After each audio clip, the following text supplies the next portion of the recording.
Welcome again. This is the first day of the Art is Better with You conference organized by the Andrzej Wajda Center for the Film Culture and the Creative Europe Desk Polska. My name is Agata Kołacz and I'm the moderator of the day dedicated to the performing arts onwards the digital stage. This is the title given by Brazinska, the curator of this event, who invited for us three amazing guests that I'm super happy to have here with us. And this is Annastina Haapasaari, this is Sarah Ellis, and Annastina works for the Finnish Opera and Ballet, Sarah Ellis from Royal Shakespeare Company, and the Fedora platform and organization will be represented by the director, Edilia Gaenz. Hello again. I'm super happy to have you together. I'm super absolutely passionate as well about your projects, but as well about the fact that all of you are the leaders who thinks about the change and who thinks about the audience and the performance of the future.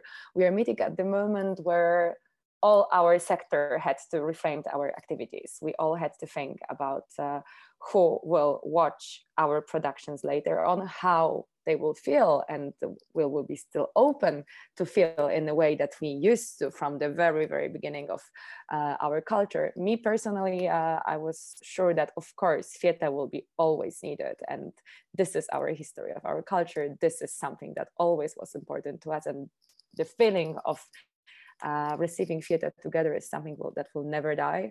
That's why when we were like working as hell during this pandemic time, working on the online projects and reframing our activities, I knew that it has sense, and this beautiful moment of being back on stage was amazing. But as well now when we're thinking about how to transfer this experience to the screens is as well a great challenge for all of us.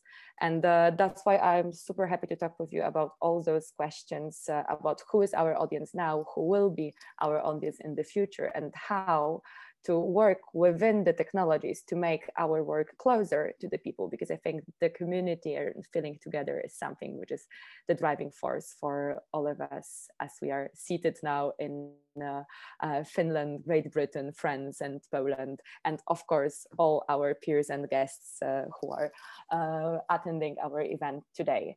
I will just remind to all our attendees that this event is for you, so the Q&A part is absolutely open for your questions, and we will be happy to discuss this, what drives you and what is important for you as well in frames of this pandemic. But first question will be like, how do we imagine the audience of the future, and how working in rather conservative fields, which still are the performing arts as theater and opera and ballet, how do we translate the technology as something which is readable and open for different type of the audiences, and how do you see them?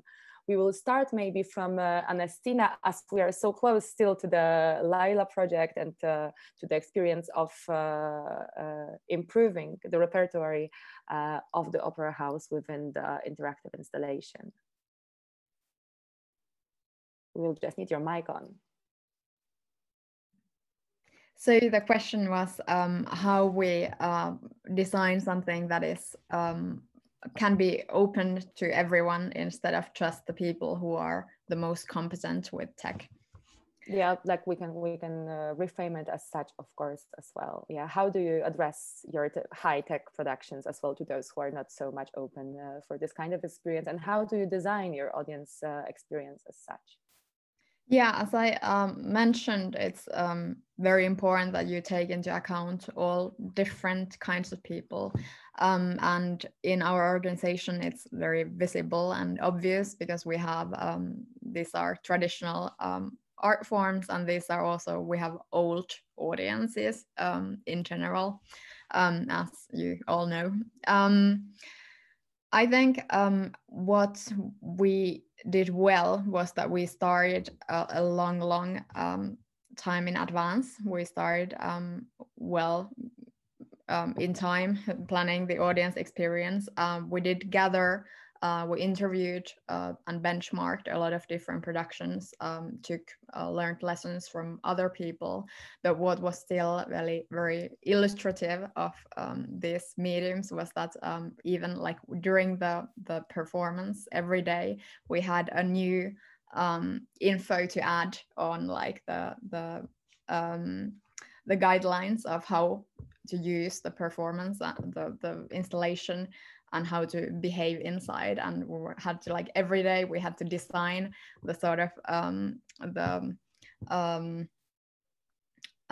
guidelines again that were like on the wall, like before the experience, before you step into the experience. There was like a framed papers, and there were always, like, every day we had more and more pieces of advice for our visitors.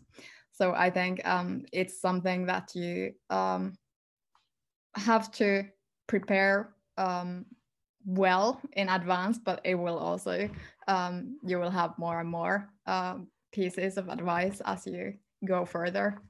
So at what stage of the work on those inspiring but advanced projects do you invite as well your communication or audience development department to follow this, what is happening, and that they understand better what is the message that should be delivered to the audience, that they are partners in this journey? I think all the departments of the organization or the key departments should be there from the very beginning. Like, for example, there was a question, or there is always a question of social media.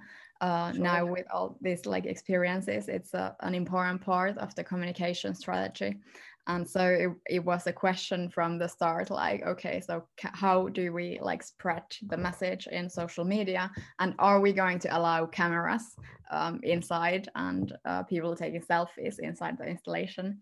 In the end, we did, but that was a useful conversation to have, and also an example of something that we have to take into account already at the beginning, because that, again, changes the ways that we work and changes our, or can have an effect on our decisions regarding also the content.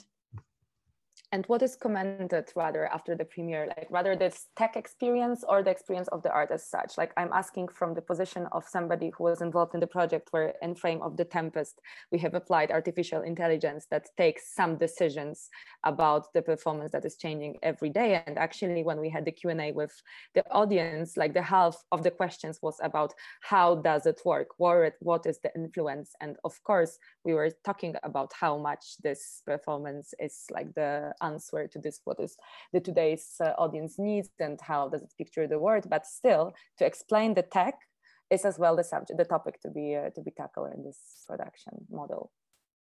Yeah, and it's also that varies with within the audience. Like, some people want to know what's happening and how it's going to work, whereas some other people want to explore the piece itself and find out themselves, like what can be done and what changes what, and everything. Okay.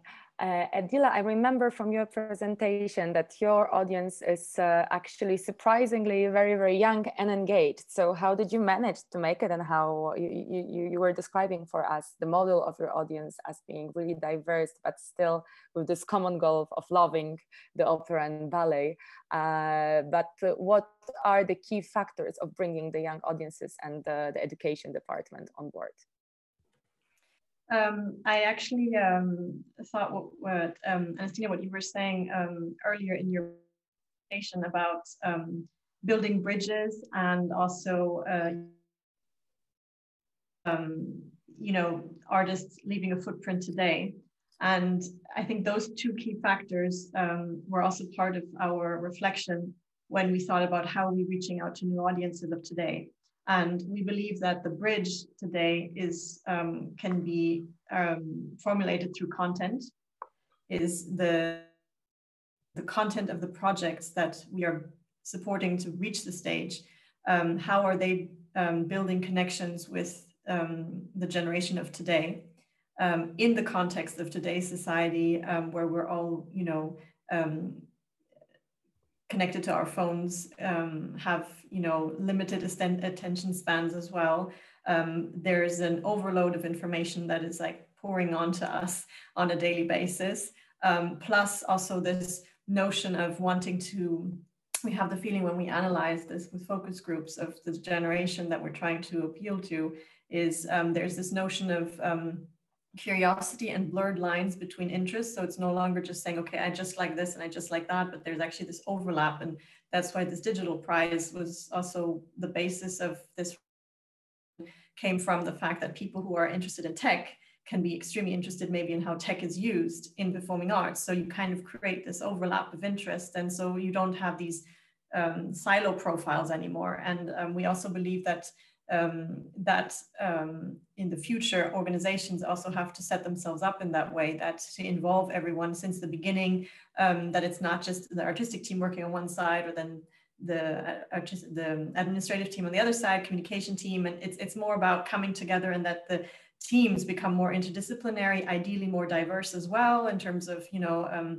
backgrounds and expertise, because bringing so much diversity around the table sparks new energy, new ideas, new perspectives. And the project of Laila is actually a great example of a fantastic outcome based on that new approach. And what we also realized is that people, when you involve them in a project or in your idea, there's a sense of belonging and co-ownership of something, and not in terms of they're going to have the say on what artistic vision you should do, but just having the sense of, I'm accompanying a project that is meaningful, that is going to impact our world, and I'm part of this journey. And I'm, even if I'm just, you know, supportive in terms of, you know, listening, talking about it to my friends, that's part of also advocating culture and spreading empathy, curiosity, and, you know, open-mindedness towards other thoughts. And so that notion is something that we try to harness at a very early stage when we reach out to people to get interested and try to trigger their interest for the project. And it's also the strategy that we follow when we work with projects. And I think Annastina noticed that as well, that it's not just about handing in an application and it's one person doing that, it's actually that person which has to then, you know, involve the entire company in this, because it just is not just about the artistic side, it's also about how you relate to the audience, how do you communicate about it. And so the way we built the competition is also taking into consideration how we want the interaction to change within an opera house in order to become more cross-departmental and experimental. Thank you very much. Before I will ask the question to Sarah, I will just announce that it might be that I will disappear for a second because I need to change the network that I'm in, I think, to have like the fluid communication with all of you. So don't be afraid if my picture won't be there. But like this common word of gathering community and like working for the community is something that really touched me when Sarah was having her presentation and was telling us about how the collaboration is important. I think for all of us, this is absolutely crucial that if we go on this journey, meeting the art form within the technology, it means that we need to go like hand by hand, like together, seeking for this what is beautiful and taking these risks. But as well, this is the moment where we really need to feel that we are supported. And the support is not only, let's say, money-wise, this is like a factor, but it's really about the trust that is given to us. So I would love to hear this definition from the point of view of the Royal Shakespeare Company, that I think was like really facing like, but how come you want to do this Shakespeare in the high tech at the very beginning of this digital shift in your career? I mean, I have to say, I totally agree with what's been said on the panel already. Around the breaking of the silos, just to note, but I think it's also about behaviours and cultural biases as well. So it's sort of like creating those levels of trust comes from a level of respect and coming in of a shared vision and a shared understanding of what you're trying to make together, and that's awesome. But I think, yeah, we get asked all the time, like, why Shakespeare? You know, why would you associate Shakespeare and technology? Surely, you know, our playwright in residence is 400 years old, and you're like, really? I mean, the RSC delivers a massive portfolio of new work by new writers, Shakespeare's contemporaries and Shakespeare, so that's really important to say. But if you look at the innovation 400 years ago, you cannot say that that wasn't technology. Theatre's always had a relationship with technology. Live performance has always had that relationship with technology. It's just it's the tools that were there at the time and how they innovated with them and its approach. And I think that, again, the stories, you cannot, you know, looking at The Tempest or looking at Midsummer Night's Dream, it's in the storytelling, therefore it comes out through the performance, it comes out through why you want to do that. But I think what's good with those texts and stories is that they get reimagined for whatever generation you're in. So if you look at something like Romeo and Juliet, that will get reimagined for the audience of now. And that play resonates when it connects to audiences of now. And what's in the story are multiple ways and multiple lenses of how you can see that play through the eyes of another.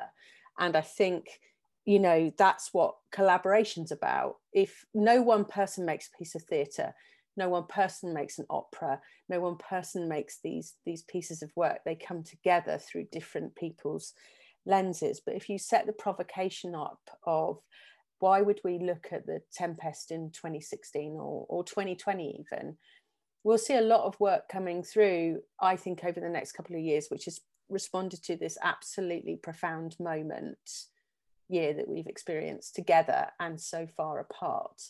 And the technology is just the tool. It's not the driver. It just helps us tell it better. What's exciting is when you get people that haven't worked in theatre before come in and have that sense of wonder about how something's made. I think that's really awesome. And it's magic, like, to feel that we as theatre people can share this magic of like creation with somebody who is entering it with this type of the expertise they have. And when this meeting comes, this is always something that re-enlightens us together with our audiences, I do hope. But I do remember the satisfaction that each time when we create something new based on something which was unknown in this tradition is simply amazing. There is like the first question that I would love to quote to you. It's like, hi everybody, how can we enhance the culture of observing theatre among audience? What would be the concept of theatricality, both philosophically and naturally in the theatre, in this postmodernism, especially during the pandemic? So this is like the bold question that that I think we all somehow feel now in our works, that we need to think about the theatre from this philosophical and natural, again, point of view. But I would love to hear like your quotes about it. I wonder philosophically if we will, this is again with new technology that people often go, oh, well, we're never, don't you want to, you know, be in a theatre like this, or don't you want to do those things that we do? And all technology does is expand the possibility of what you make. And the philosophical, it's like, what's the promise of theatre? That's the philosophy. The promise of theatre is togetherness. The promise of theatre is real-time connection. And what's happening right now is that, you know, me being here is probably, I'm picking up all the signifiers of what's wonderful being in a smelly theatre with lots of people with a performance that may not have lots of technology, and the joy that you get from that. I know what that means in relation to me being in a square right now, connected with you all. And, you know, I would love to be in Poland with you all right now, and I would have a really different experience. Sure. And what I'm philosophically trying to do is work out how these squares can have connectedness and togetherness and the best possible real-time connection we can have.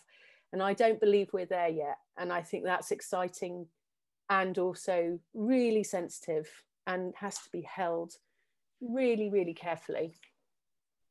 This, what is exciting as well, is like in all technologies that we are discussing, there are like people behind, and this is the journey that we are in, like being involved in the projects that are driving us somewhere else. So I would love to ask about the history of the change within your organizations, and how were you embracing your teams in this development of at the moment when you reframed that, okay, we need some more tech experts, or we need to like work with somebody who will teach us how this technology is fragile to the art piece that we do. What's your experience from this perspective? I will start with Annastina, then we will go back to RCA, and then I will be super happy to know what is the opinion and expertise of Edilia within their training programs and coaching for the institutions, because I suppose that together with the digital prize of Fedora, it goes in pair. So, so starting from Annastina, since we know so much about Lila. It involved, we had people in very different roles working with Lila. We had the core team. We had the artist that initiated the whole project. We had Esa-Pekka Salonen, the composer, and the dramaturge Paula Vesala. We had so that sounds classic. You had like composer and dramaturg. Okay, exactly. And then the idea of the tech comes. Yes, and then we had this, as I told you, we had the open call for teams, and we selected the winning concept, and it was like, well, basically the team had come up with the concept, and they pitched it, and we selected this team with this concept. And then, of course, when the fusion happened and we had the artists come together with the team, that was, again, the team was already very multidisciplinary, and they had different kinds of expertise, which was, of course, needed from the team jumping into this kind of challenge. It was a lot of back and forth of redefining and refining the piece itself and the technology we would use. Everything was again on the table, even though there was a concept to start with. But then we also discovered, as the piece was sort of the plan for it was put together, we had again new roles opening up and fields of expertise that we didn't have in the house, even though we was also our technical experts were sort of thrown into this pool also with the artistic team and the concept designer team. But there were still areas like the spatial sound system that we have. We have 40 speakers in the dome, so that's a lot of speakers. Wow. And it uses that's a lot of speakers. That is a lot of speakers, and the audio experience is really quite something. But we had to, again, with this, it was a very manual solution, and we had people from also from Aalto University, which is they have a department for signal processing and acoustics, something very niche. But we did look out then for the perfect person to sort of work on the immersive, the spatial sound, the spatial audio. We had one exact person to do that with the sound designer, so that they could reach a higher level and go like actually be ambitious with the solutions that they chose. So there were new openings for different roles again on the journey, and that was something very also exciting. And we met so many like new people and like fields of expertise that we didn't even know that existed when we started working on this, but that was really exciting. I love the light in your eyes when you were speaking about it as the adventure and the people that you've met. Like, this is so passionate. I suppose that was the same like for Royal Shakespeare Company at the moment when the games engines came on board. And do you match your team basing on who is like game players, or it's rather okay, how well do you know Shakespeare? No, I mean, I think in any team that you build, you have to bring in people that can do the things you can't do and do them better than you. And also, you're such a beautiful leader.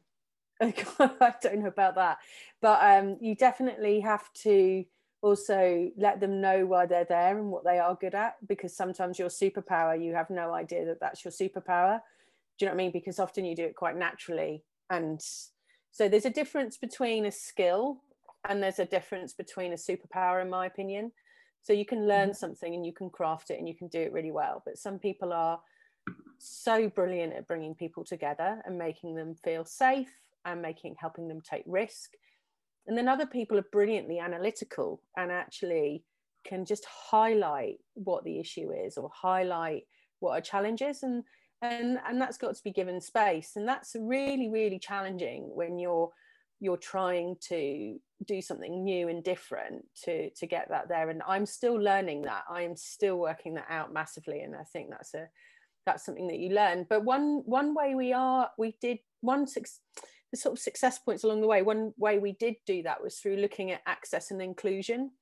So we ran some work. I think workshops are a really, really good way of bringing people together, because there's a time to talk, there's a time to listen, there's moments of reflection. And we wanted to discuss access inclusion, because often in game, and in particular technology, it's very white male, a certain class. And we needed to think more broadly, but also interaction design. Be careful you don't make cultural assumptions around how accessible it is. And it was a really great moment, because we all came together and we all asked the same question together, and we all were learning. And so it just, I think in a way, it's not about technology.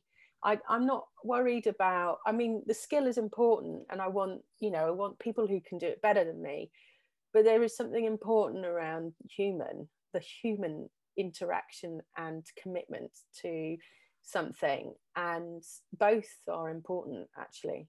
To the story, absolutely. Yeah. It sounds like a beautiful journey. Edilia, like, I know that Fedora is like supporting as well organization in the development towards this, like, not only digital change, but the improvement of the qualities. So how do you do it, and where do you find your mission about it? I actually can just build on what Sarah was saying about creating this space of people coming together, peer learning, letting them reflect on things together. We realized that this fundraising forum that we co-organized with Opera Europa, especially in the pandemic, we really had the feeling that people felt more connected than ever, because we were all literally stuck at home and trying to find ways to navigate the crisis, handle situations with donors or audiences. And there was a lot of empathy in the virtual rooms. And people were really there for each other to encourage and, don't give up. And obviously different countries were hit in different levels. So when we had, for instance, the colleagues on the line from Italy, they were, of course, at the time extremely badly hit. And then, eventually then it also happened in France and Germany, etc. So it was interesting to also see there were different levels of, of how difficult the situation was. So we were able to kind of balance each other out depending on where we were. What we also realized is that in this pro bono coaching, now it's a crisis. So management and leadership skills are so key in this kind of situation, and to keep also a lookout for your team, for your for everyone who is in stakeholders, to not lose track of anyone, and have this human spirit in all of this. We're all we're all in the same situation.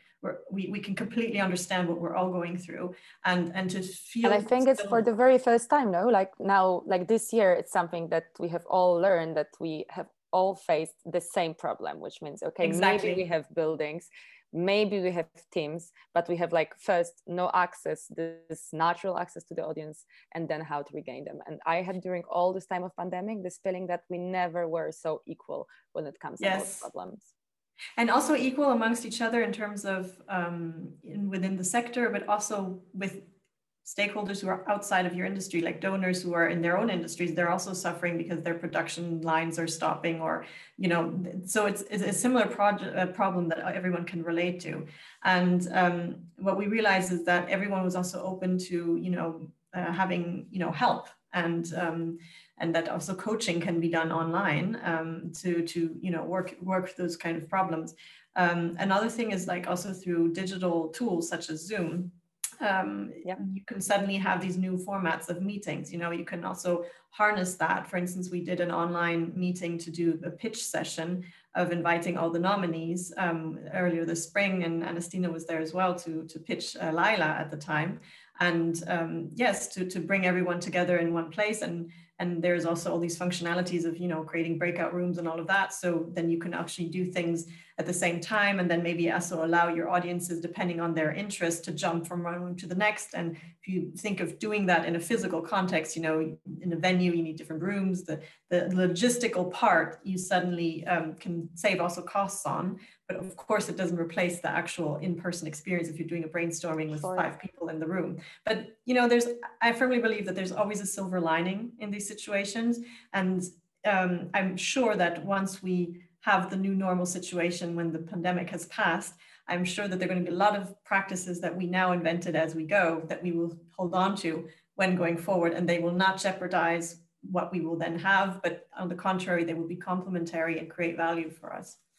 Sure, I think like that's why the audience of the future that started before the era of pandemic, but like was already seeking for what will be the need, will be so well answering to the needs of the audience after this time of the lockdown. Sarah, can you give us like some more information and like insight in this like fascinating project that you're Absolutely. I mean, I think, that's right. Audience of the project that I'm leading on, Audience of the Future for live performance, was happening before. So, and was due to finish. We were due to be finished by now, but actually we've extended the project.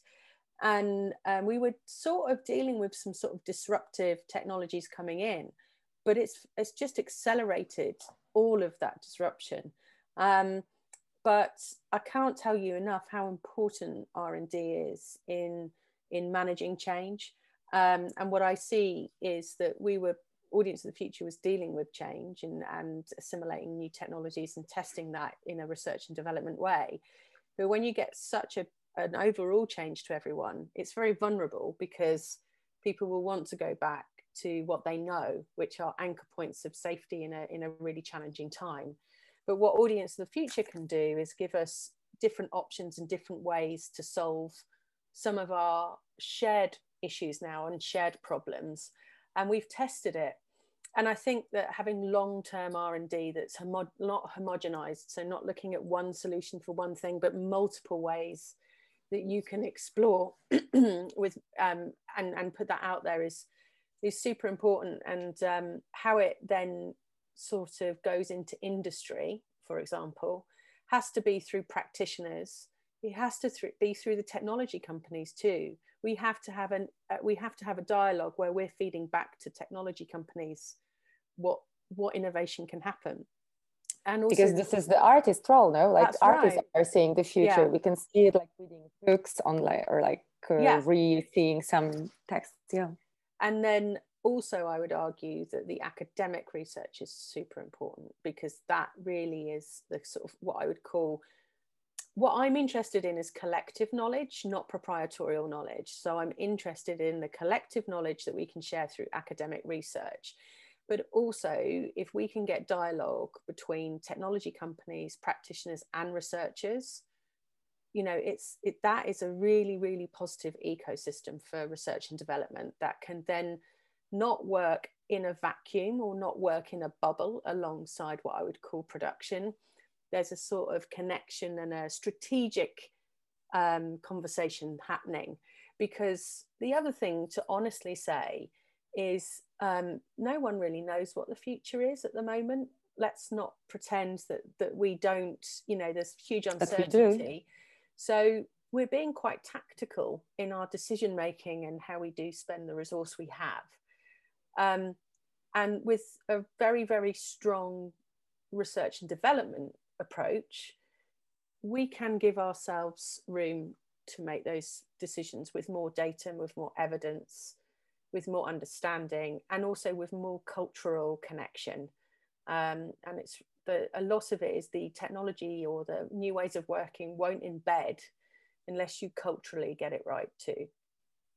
I really would love to highlight here this role of research and development as the, maybe not the tool, but as the methodology to searching for like the upcoming works that we will be supporting in the artist, in the development. I have like impression that in the organizations that we are like working on daily basis, we rather think about research and development as the educational department, so audience development, so rather explaining what we do and how it can be understood and what can it bring to the audience, not thinking about what will be the need that we somehow can project as people who are empowering artists and sharing their vision together with the community of people who are gathered around to produce this beautiful message. So I really love that in all of the projects that you are presenting to us today, this role of research and development was so well showcased and highlighted as super important if we think about the projects that are innovative. But thinking about innovation, I would love as well having you as such experts in this field to ask you, what is innovative in the project that you are like taking into consideration? Is it rather the artist's vision? Is it rather the model of work that is produced? Is it the financial model, or like the new tech that is far away from our horizon of now, but is about to be reached by artists? What is something that you think that can be as well the successful, the factor of success in the realization of the projects that we seen as innovative? Annastina. I think an important aspect of the whole R&D is to like accept sort of the trial and error, to sort of accept that you do take risks with these projects. They're not gonna be obviously like the biggest diamonds that you create. You always, with this kind of experimental things, you do take somewhat of a risk, but then again, nothing new comes up if you don't explore further and push the boundaries. So I think that's an important thing to accept. And I think it's also as artists and art organizations, it's also sort of like our responsibility to also take part in the development of technology and bring our insight into or discover even the human aspect that we have with technology, with AI, with machine learning. These all have like ethical questions that I think, for example, the arts can explore really well, and that's an important part of it. And I think also this question has so many sides. I think for an organization to like stay agile, it's important to shake it at times. And also in this Opera Beyond project, we do try we create the performances that are very different. We do installations for the first time, but also all of that like requires a different approach to our methods of working, our workflows. So I think it's a very holistic experience of and very holistic innovation. It doesn't just stay in one domain or in one corner. It's like spreads out the whole project and then the organization that takes part in this, because all of these projects, they need different ways of working, and that all involves innovation very much, and you will end up in situations where you have to come up with new types of solutions and think outside the box. Thank you. It's a beautiful definition. Edilia, how would you define it? I think from the funding side perspective, I would say when developing new projects or initiatives, it's really important not just to focus on one area, but to see how a conversation has to take place as of the very beginning in order to create meaningful funding schemes. So for instance, I remember when we set up the Fedora prizes, it was the idea of our president, Mr. Jean-François Zisnis, and it was actually the result of extended conversations with opera house directors and, you know, experts in the sector to understand what is the real need, what kind of money is needed to invest in what to generate, what kind of output that we desire to have. And that conversation led to the fact of saying we need more risk-taking, we need to encourage more co-productions, the collaboration, we need to encourage emerging artists. And those were like the key factors that were coming out of these conversations. And then we took that insight and then reflected about how could we create a meaningful prize scheme that awards and supports that kind of work. And so why am I saying this is that it's really important to be close to the needs and to understand what projects we want to support, rather than just creating some kind of, you know, support scheme, but that is not helping also the sector to invent itself. So I believe there's this dialogue that has to take place between funders and the creative sector to say, how can we mutually help each other? Because in the end, we're all contributing to a better world and to creating work that resonates with our generation and the ones to come. And so it should not be a conversation that is led separately, but together. And again, we are in this spirit of like community and like feeling that we're all involved and like working in arts, working for the better future. Sarah, what is for you, maybe not a guarantee, but this like key factor for innovation? Like I can start from the theater point of view that for me, it's like the trust that you're giving to the artist, that he feels supported, but like within your, like the results of your work, I think it might be much broader in the definition. Yeah, I think it's acknowledging that every day, every theatre or every artist or every artistic community is innovating. So just because you have a new technology doesn't mean that people aren't innovating creatively. And for every first that you put on stage, there's like 100 thirsts backstage that are happening. There's nothing better than, you know, knowing that you have a meeting which is discussing how do you make a whale disappear from your stage, and seeing lots of people approach that problem differently. So I think that innovation needs to not be a word like digital, which is other. I think they need to be absolutely culturally understood as being absolutely at the heart of every practitioner. And that you celebrate innovation in its broadest sense. You celebrate, and actually really what I think, when you look at trust, it's the welcome that you give to people who come in and work with you, and the behaviors, and trust is established when you make yourself open. And that's not always easy to do when you're working with people that, one thing I noticed when we've connected artists and technologists is we speak completely different languages.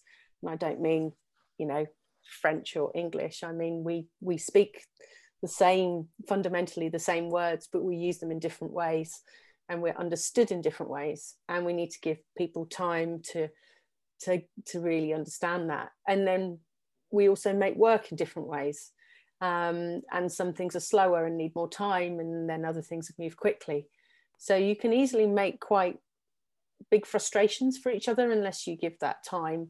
And again, I'll go back to those R&D structures. It's not just about the technology and seeing how it works, it's actually establishing that. So R&D is, I think, gets a bad rep for talking about it's okay to fail. I mean, we fail every day. It is okay. Yeah. It is okay. It's super okay to acknowledge that we do. Yeah, we fail in all different ways, and we also succeed in all different ways. It's not about that. It's about learning, and it's about establishing new ways of learning and new models. So for me, it always goes back to people, and it always goes back to motivation of people, and also not, when you're doing something new, you're not saying what came before was wrong. It's really important to establish a respect for what's past, present, and future. That's also crucial as well. for the timing. Thank you so much for such a beautiful, I would say, even summary.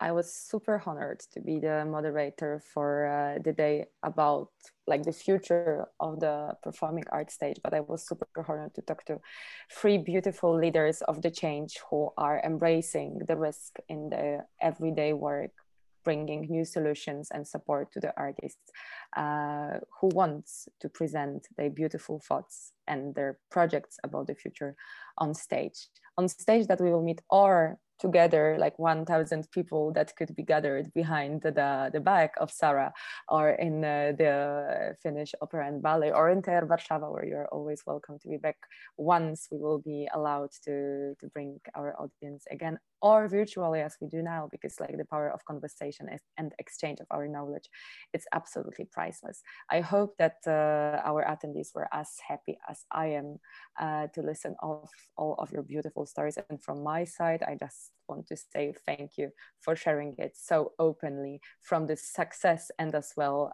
challenges point of view with us. It was super beautiful start of the day for me, and the great lessons for the future in our activities. And now I would love to bring on our stage Anna Brazinska, who is the curator, who had this great idea of meet you all in frame of the panel and to discuss with you the future of the performing arts stage. Anna, thank you for this gathering. And now the floor is yours. I'm so happy that finally you are with us in here.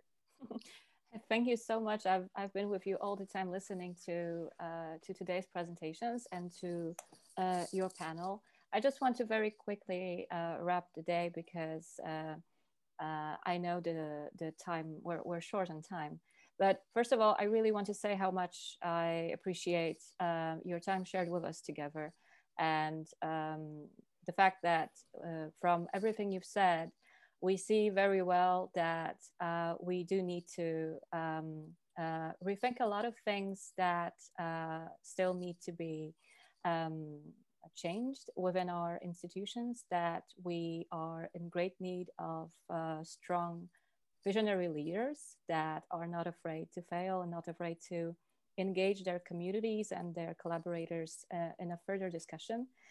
When I was listening to your panel, I remembered a quote I've seen on a wall of a football stadium that said, the worst thing you can do is to say, we've always done it this way. And I think there's something very, very true about that, is that I think the crisis that we have experienced this year gave us a chance to review the way we did things in the past. And sometimes we learned things that were very precious. Obviously, there are a lot of challenges ahead. I think we didn't cover something today that is a topic that is probably a burning issue for many of our listeners, is how do we actually finance and sustain projects, teams, and institutions that want to actually reach out for more in the digital area. But I think that again, this is all something that can be answered if we network, if we use the opportunities that we are given by institutions like the Creative Europe, that is one of our hosts today, which is not only a financing program, but a team of exquisite experts that are always there to help you to find ways how to finance your project. So thank you for inspiring us today and for showing us ideas that are out there that we can reach out for to make sure we develop successful digital projects for our institutions and communities.